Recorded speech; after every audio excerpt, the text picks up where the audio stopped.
Bueno, en caliente, antes de que se me olviden muchas cosas, eh,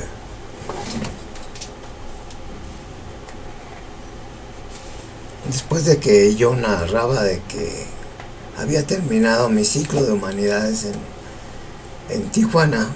y que me habían avisado los superiores del colegio que me iba a estudiar a Europa y habiendo sacado mi pasaporte internacional en Mexicali, eh, eh, preparé yo mi viaje en la primera quincena de septiembre de 1967.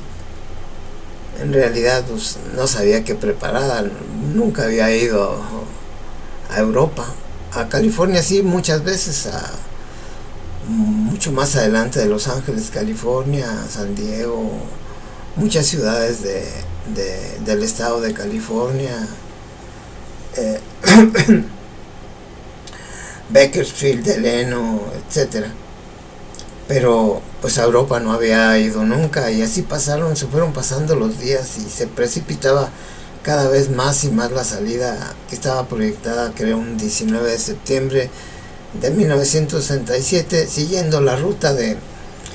marcada en los boletos de avión del aeropuerto Lindbergh de San Diego, California, al aeropuerto de Los Ángeles, al aeropuerto de Chicago, al aeropuerto de Montreal y al aeropuerto de Copenhague, ya en Europa, y al aeropuerto Fiumicino de Roma.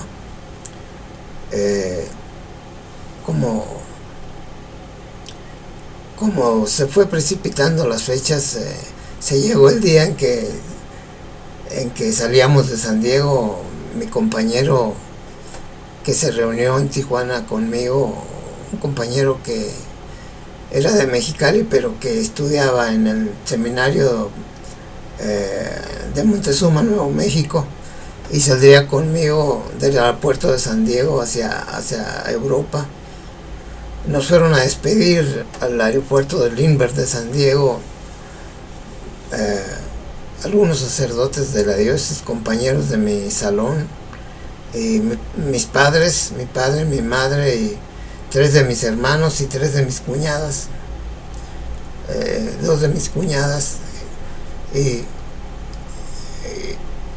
salimos. Dice mi madre, después me contaba que yo iba muy contento, pero en aquel tiempo se pensaba en marcharse,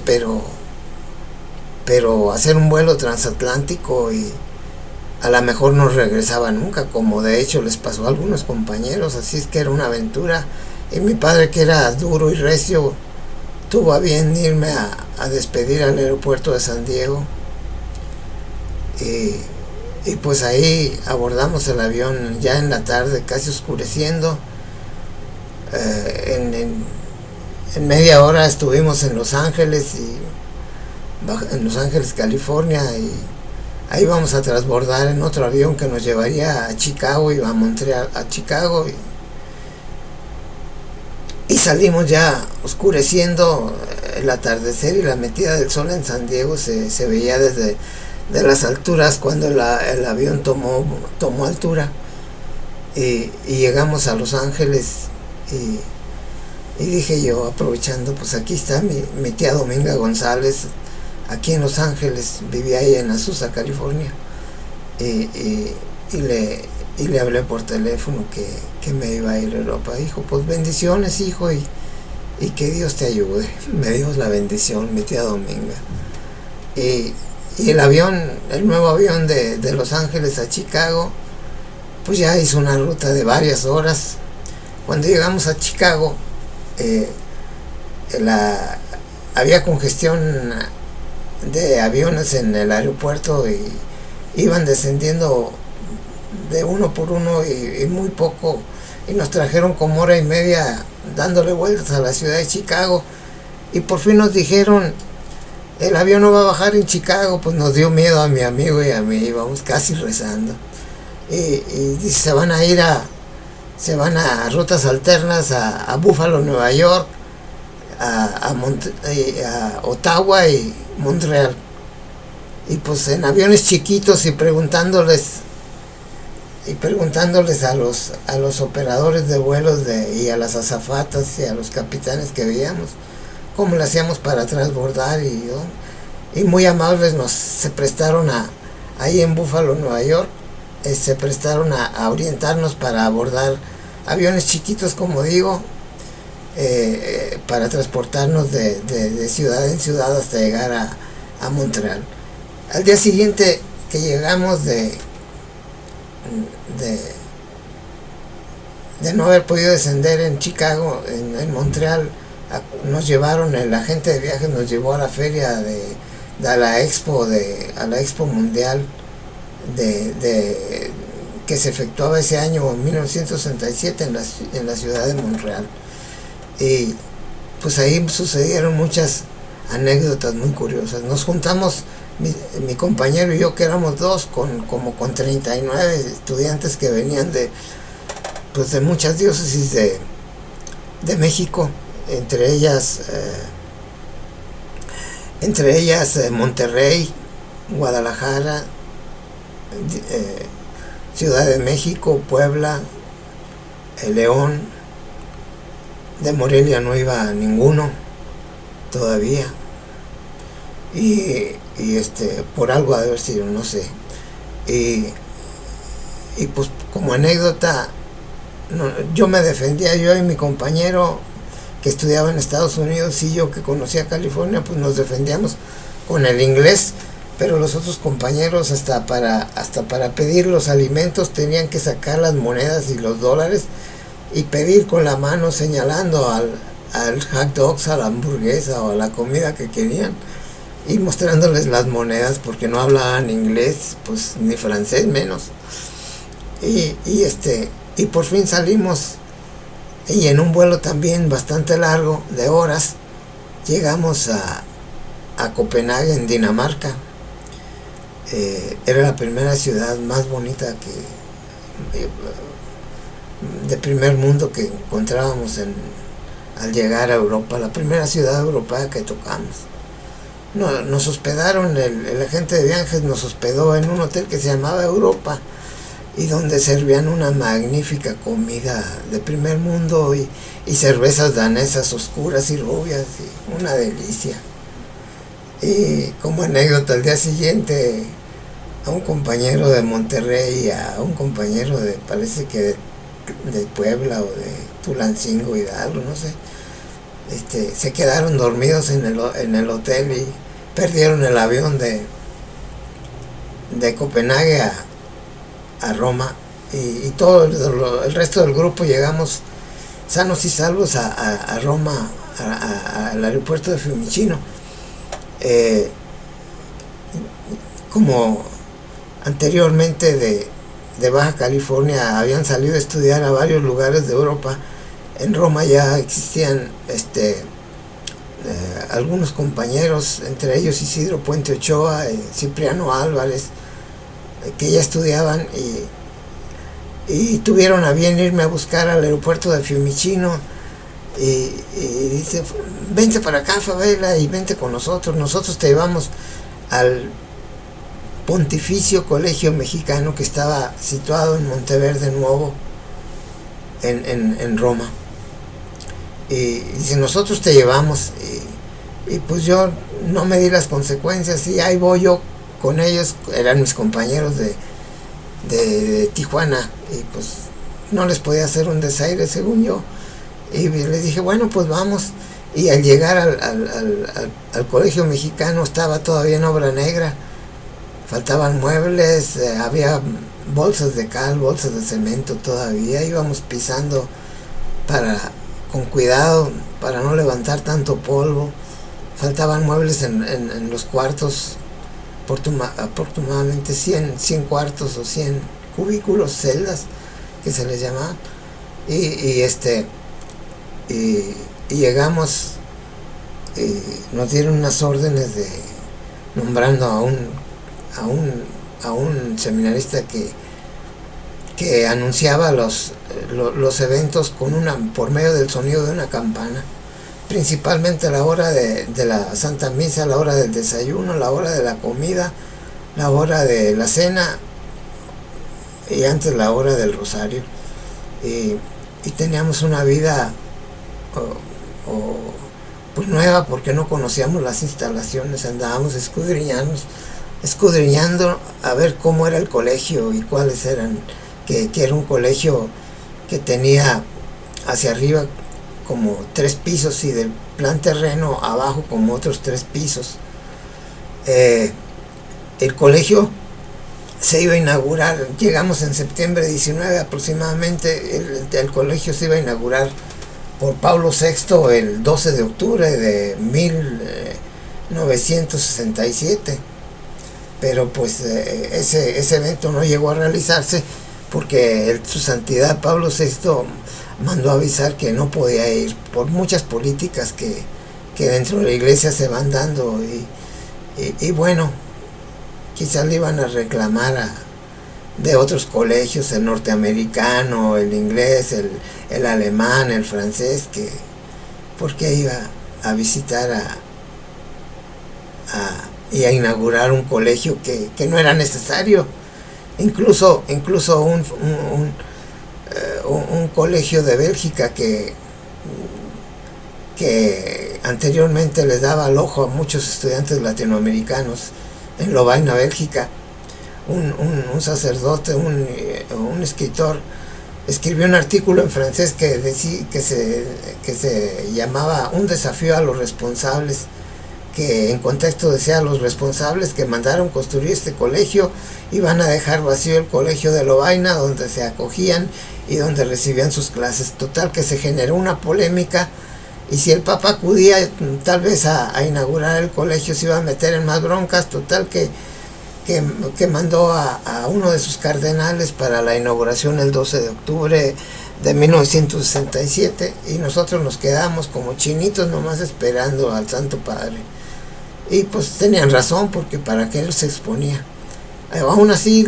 el colegio se inauguró el 12 de octubre de 1967,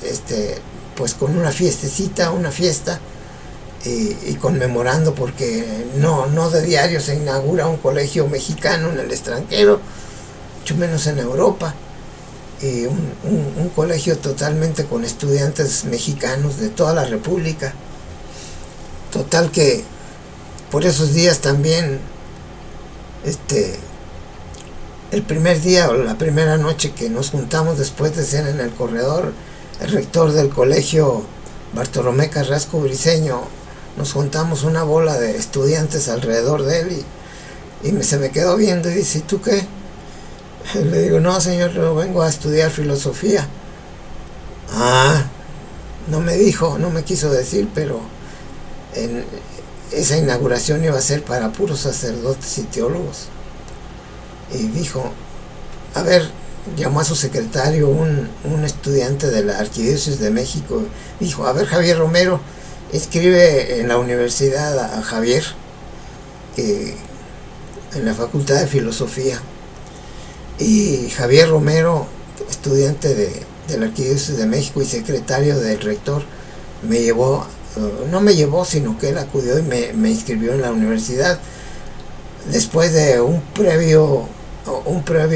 entrevista con el decano de la Facultad de Filosofía, que era el doctor jesuita Felipe Selvalle, y ya me explicó muchos pormenores por qué el episcopado mexicano en ese primer año no iba a mandar alumnos para estudiar filosofía, y a ellos pues también les disminuía los puestos que tenían para ofertar a estudiantes que engrosarían las filas de la Facultad de Filosofía de la Universidad Gregoriana. Y toda la filosofía de la iglesia pues estaba basada en la filosofía grecorromana de Sócrates, Platón, Aristóteles, Santo Tomás, y no podían dejar que se amagrara, se enflaqueciera el estudiantado de filosofía en la Universidad Gregoriana. Pero pues bueno, eran decisiones de la Iglesia Católica Mexicana, del Episcopado Mexicano, pues tampoco se podían poner con una decisión de una iglesia americana respecto al envío o no envío de estudiantes de una facultad, pero de otras muchas facultades sí fueron, como teología, como sagradas escrituras, como sociología, como pastoral, muchas de muchas facultades fueron, y unos iniciaron desde el primer año y otros iban al segundo ciclo de teología. Yo iba al primer ciclo de filosofía, que la carrera de filosofía se completaba en 3 ciclos, 2 ciclos para el bachillerato, 2 años, y 2 años para la licenciatura, y 2 años para el doctorado, 3 ciclos de 2 años cada uno. Yo hice el bachillerato en filosofía y el doctorado en filosofía, de filosofía escolástica, basada en toda la especulación filosófica de los doctores de la Iglesia, que pensaban en terminología grecolatina y en terminología de los filósofos griegos. Así es de que toda la estructura ideológica de los griegos, de Sócrates, Platón y Aristóteles, formaba el fundamento de toda la Iglesia, que en teoría se había desarrollado con Santo Tomás allá por el 1250 aproximadamente, y la Iglesia Católica en sí pues no podía prescindir de todo ese sustento ideológico de las filosofías greco-romanas, y tampoco se podía dar cabida a que no se cultivara esa área de lo que es lo que se requiere para abordar un ciclo de un ciclo de una formación de una profesión como era el sacerdocio, que necesariamente necesitaba de 2 facultades: la facultad de filosofía y la facultad de teología. Y después venían otras facultades que eran prescindibles, como sociologías, como pastorales, y esas se podían realizar en universidades locales. Y pues total, después de que los primeros, a mediados de octubre, después de una misa en el Jesús, el Jesús era la iglesia de los jesuitas en Roma, donde San Ignacio de Loyola dio los primeros pasos para la creación de la Universidad Pontificia Gregoriana, que era la principal universidad que ofrecía asesorías a todos los papas en temas sociológicos, en temas teológicos, en temas éticos, en temas morales, en temas pues todo lo que el Santo Padre necesita como asesoramiento para la Iglesia. Y eso fue pues vital.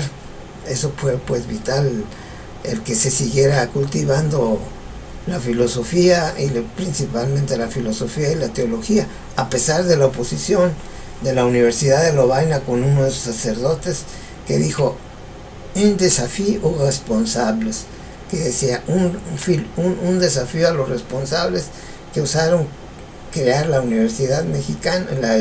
el Colegio Mexicano, para albergar a los estudiantes. Y nosotros, ¿qué vamos a hacer con todos esos espacios que van a quedar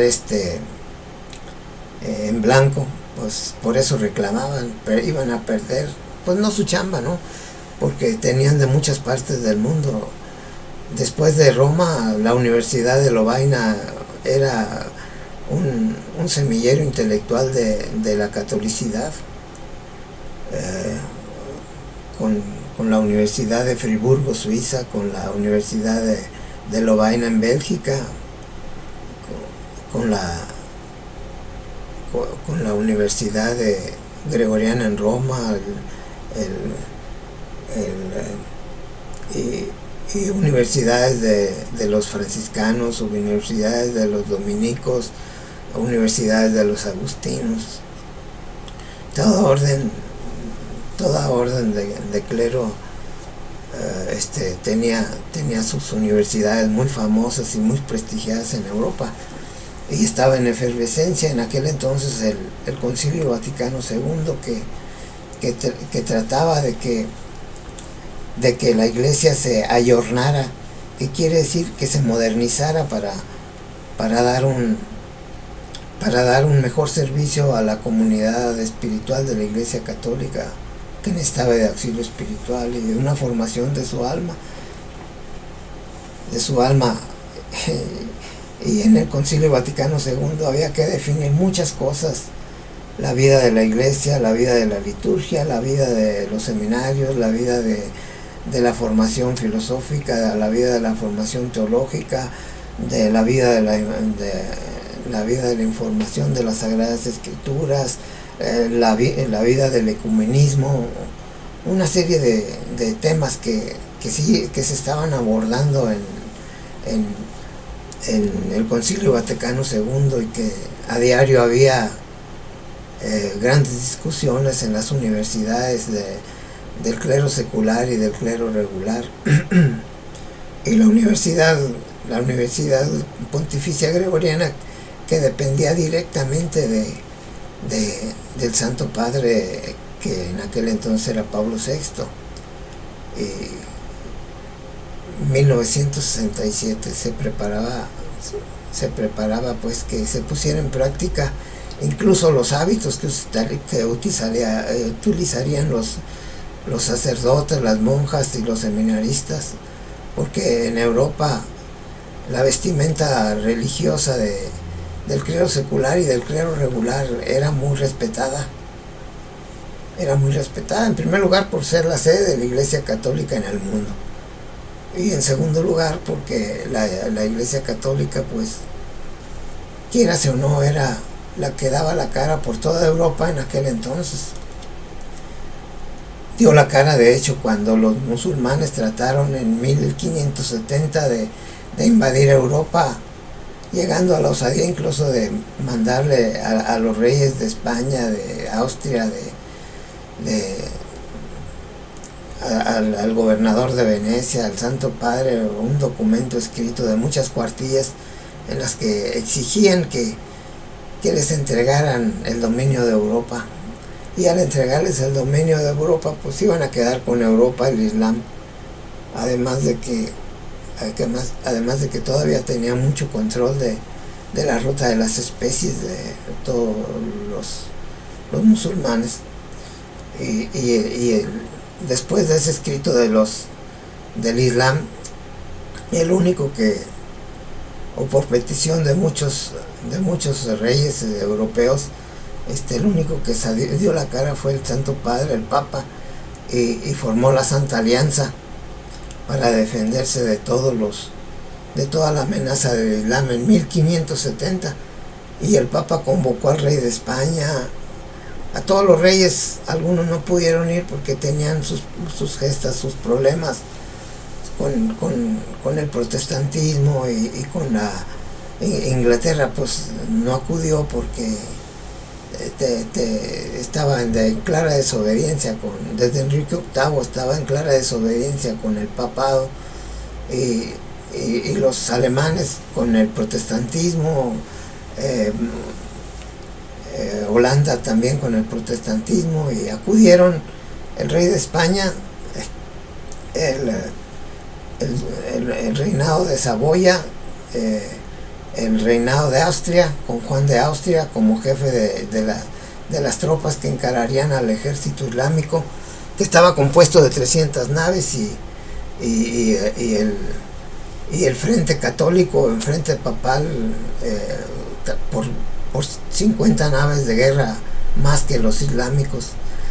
Y los islámicos, allá por septiembre o noviembre de 1570, bloquearon la entrada al canal de Corinto en la ciudad de Lepanto y Patraso, y ahí se juntaron las dos escuadras la de los católicos y la de los islámicos, y se hizo una matazón, resultando favorecido con la victoria el ejército del Papa, el ejército que comandaba el austriaco Juan de Austria. Y bueno, pues había muchas problemáticas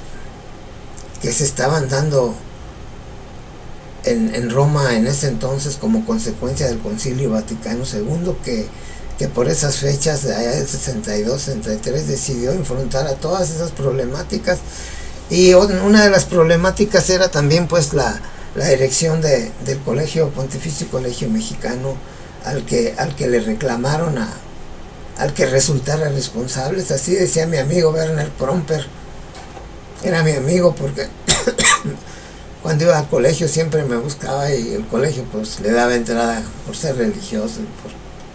a pesar de que lo criticaba. Era un crítico del Colegio Mexicano, y pues no era muy bien visto, pero a mí me invitaba. Y de hecho en Bélgica, una vez que estuve yo en la Universidad de Lovaina visitando a un amigo de Baja California, me invitó y me invitó a hacer un recorrido ahí por Bélgica y Francia y Alemania.